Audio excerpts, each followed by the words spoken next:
Can you tell us what you think about this whole quarantine process, being in the hotel and these tests? You know what? It's harder for my corner, right? Like I get some training sessions in, and I'm just relaxing, and so for me it's okay. My cornerman is not really happy. But I follow you on social media. You've been preparing hard, looking to get back in there. You finally back in the circle now. How are you feeling? I feel great, man. It's been a long time, but I'm happy to be back. Our first one here is from Fight Game Asia. You haven't fought since October of 2019. Do you think the long time off will affect your performance? I don't think so. I've been fighting for a long time, and it's not like fighting is something new. We fight every day in the gym. So hopefully no ring rust and good to go. This one is from Tom Taylor of BJPen.com. Your last fight was a tough loss against Cameron Abusabha. How did you handle that one mentally? Well, like a roller coaster, up and down. I think I came out stronger in the end and learned a lot. So you gotta look at it as a long journey, right? And as long as I'm evolving, I'm good. This is a follow-up question from Tom Taylor. What's the biggest lesson you learned from that fight? And how do you apply it to your career moving forward? Well, it's a few things, right? The preparation need to be on point, and then, man, can't let these guys take me down. Knock them out in the first. Is that one thing you've been working on in camp? Yeah, for the last 10 years, I've been working on takedown defense, but now for sure more after that one. Question here from Asian Persuasion MMA, Leon Jennings with this one. What are your thoughts on that Abusabha versus Nakashima fight? I liked it. Abusabha showed the heart. He got tagged in the beginning and broke his nose, I believe. He showed heart of a champion. He came through and got a nice finish. I liked it. I enjoyed that fight. You will be going up against Gadzhimurad Abdulaev. Can you tell us what you know about this opponent? Not much, really. I saw he competed at one Warrior Series and he just took the guy down and tried to stay on top and ride it out on point. So it's not really anything new for me. I'm not sure. We will see on Friday if he has any tricks up his sleeve. I do have a few, so I'm ready. With this whole coronavirus situation, have you guys been affected at all in Sweden with the training?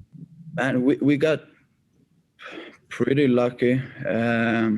We were able to train as normal almost whole of last year, and now this year it's a little bit worse, more restrictions and stuff like that. But we got lucky in the beginning, but it is what it is, right?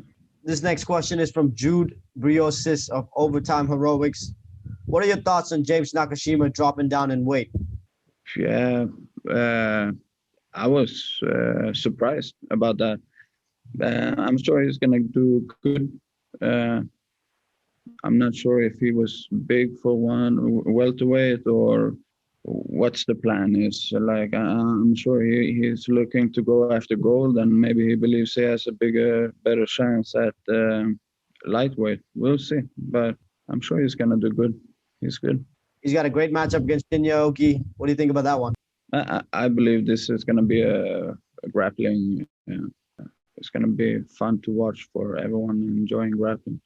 So we'll see who's the better wrestler in this one, I believe. Fight Game Asia with this next question. You're a former one welterweight world champion. Do you feel like you can get back to that level again and make another run at that title? Yeah, for sure, 100%. The run starts at Friday on Blink. Miran Jamo from Balita with this one. He says, can you talk about your opponent, Gadzhimurad Ramazano? He's a late replacement for your original opponent. Did you have enough time to study him, particularly his bouts in One Warrior Series? And if so, what is your opinion of him? Yeah, like there was not much to study, so I studied what I could. Like I said, he's looks like he prefers the ground. They're talking about he has some stand-up background or or something. I'm sure he has a lot more fights than 6 or whatever his record shows. I think he's going to come out strong, try to wrestle hard, and yeah, we will see how long he can pick up the pace. Is there anyone in this welterweight ranking that you want to face? Abusabha, man, I had 2 opponents now that fell through. Yeah, man, I wanna fight all of them. Seems like you've been really frustrated with this lack of activity. It's been a tough year, you know, but you have to do the best out of it. And I just try to focus on becoming better, getting in the best shape possible, and yeah, being ready when it's time to be ready. And we're finally here. So now I'm happy. No more frustration. I'm excited for you, man. We got this question from Gracie of MMA.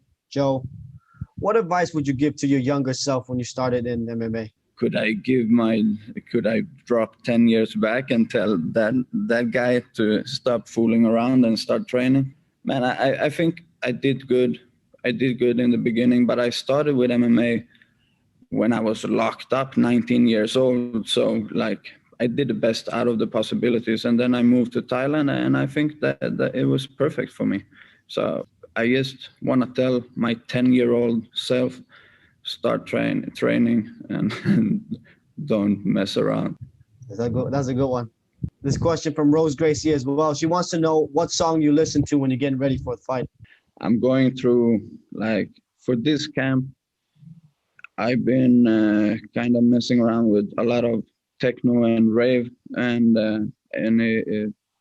I'm going a little bit crazy, but maybe it's this year, but some high pace for sure, high pace, hard hip hop or some rave music, some crazy stuff to get me in the mode to be crazy. Leon Jennings with this next one.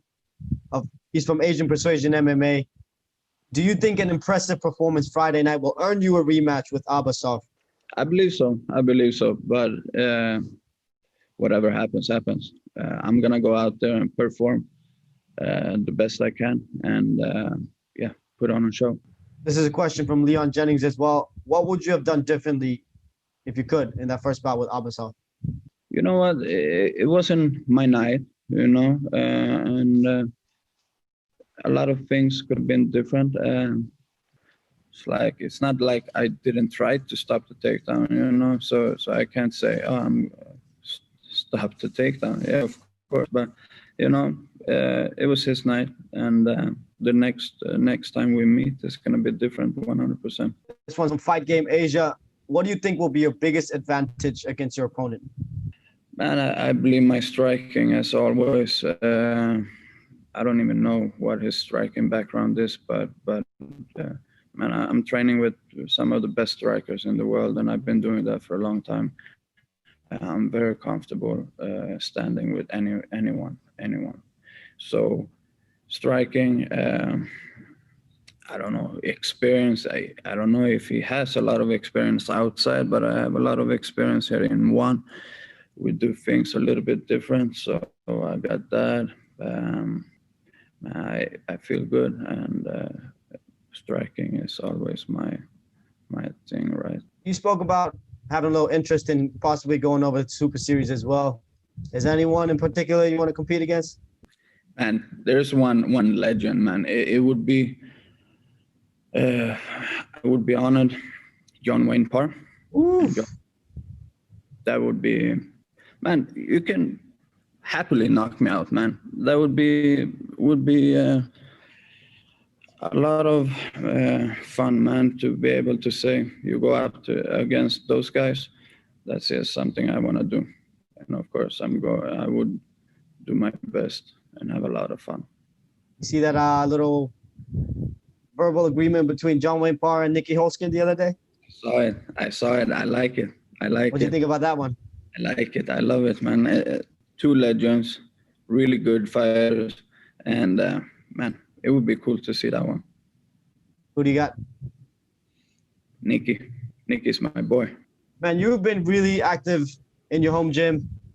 You seem to be mentoring the little kids. Can you tell us about that whole experience? You train other kids, or is it one particular kid that you've been mentoring? Well, I had now this year has been we lost our gym, so we've been renting space, and so we haven't had any kids classes. I've been trying to stay active. I got this little bandit junior. I've been trying to stay active, but it's been so times, right? It's hard to get things going, but I try to teach the younglings and motivate them however I can. Is there a big amateur scene over there in Sweden? It's getting bigger. The problem is you have to be 18 to compete. Wow. And 18 is like you should go pro by 18. Yeah. So, but we do have a lot of amateurs, and a couple of years back we took a lot of gold in the IMMAF. Yeah, exactly. So, and it's good, but I wish you could start competing at 10, 12, or 14, whatever. Yes, 18 is it's too late. All these other guys, they've already had 10, 15, 20 amateur fights when they're up against us. So hopefully they change that. Sweden has always had a strong fighting culture. You got a lot of guys in major organizations, and it seems to be like the grappling as well as leveled up. You have wrestling schools over there in Sweden now, right? Yeah, we do. We do have some wrestling. Our MMA is good, so I think we have a lot of coaches that can put it together, and so our MMA level is good. I wouldn't say our wrestling is the best in the world. We've never been famous for that, but we're starting to get the whole concept of MMA down really good. Seems to be a lot of guys all over Europe coming out into Sweden as well. Talk about like that experience getting to train with all these guys from other promotions. Well, I got my team. I got my guys, and we keep a pretty close circle. And it's been like that for the last 4 years. And I like that better than going to battle in the gym every time with new guys. So I'm actually, we have our guys, and we stick to each other. We have a question here from Rose Gracie. Who is your favorite Gracie fighter? Well, I like this Crone Gracie. This guy, I like him, and I like his team too. So that would be my favorite. Follow-up question from Rose Gracie. She says she's sorry about the gym. What advice would you give to those who are in the same situation, and how does one stay motivated? The advice I got from my coach that I took too is like, get in the best shape you can. Like get it. The only thing you can do is get in shape. So like you can sit on your couch and wait, or you can get in shape. So for me, that was the best advice, right? I need to be in shape. And if you need to do something else to proceed in life and be good at what you do, you need to just focus on the things that is important, the things you can do, and do them as best as you can.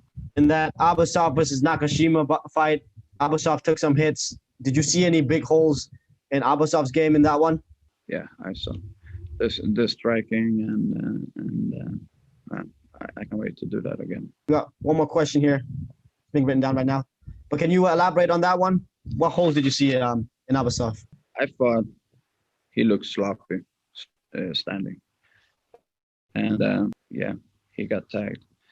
So the only thing, like when he's not wrestling and it's just focus on striking, then there's holes, a lot of holes. So yeah, just stuff the takedown hard and then go to work. I can't wait. But first up, some other guy on Friday.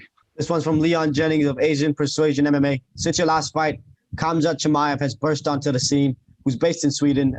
Have your paths crossed, and have you trained together? Yeah, we trained together. I was over at his gym actually for the Abusabha fight. One time. We have the same manager, so we trained together just once. Last one here. Without giving away strategy, how do you see this fight going? I believe it's going to be a really good fight. High pace, tough, and a nice knockout. Can I mix everything together in one strike? Big, nice combination. That'd be the best for everybody. Yeah, it's going to be tough. I believe he's going to wrestle hard, and we're going to have a high pace, and we will see who falls. That's it for us, man. Thank you for your time. So happy to see you get back in there.